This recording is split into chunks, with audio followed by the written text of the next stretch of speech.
Next up, his name is David Fisher. He's 95 years old, but his memories of Christmas and why it's so important continue to ring true. Scott Brazda shares his story in tonight's Spirit of Acadiana.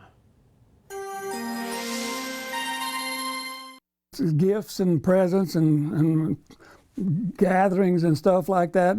And so I'm not saying Christ is overlooked, but sometimes you worry about it taking second stage to the reality of stuff. He says it's remembering the Christ part of Christmas. David Fisher Sr. is a very impressive 95 years old.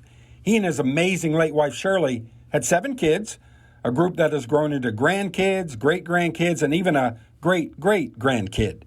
Christmas at his house in Lafayette, he says, has turned out to be quite an experience. It's not bedlam because it's enjoyable, but when you get 7 kids, all of their children, all of their boys, the boyfriends and girlfriends and uncles and aunts and all of that, it gets to be quite a thing. So, before that extended family reached our planet, we go back to the late 1920s, where Fisher, as a child in the town of Evangeline, Louisiana, received a most memorable Christmas present. One of my aunts bought me a threshing machine, and I was probably about 6 years old or something, like 7, 8, but it had a fan evidently, and it would blow stuff out of it like it was threshing, getting to the meat of it. That's the first gift I can remember really getting.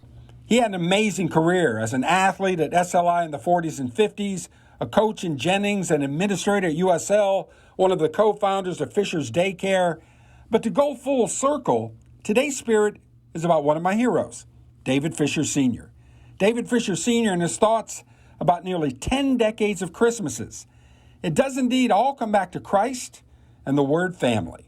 Well, I guess the reason you look forward to it when you get older is you see the pleasure that your children or the grandchildren or the great-grandchildren have, and it just renews the feeling that you have about Christmas.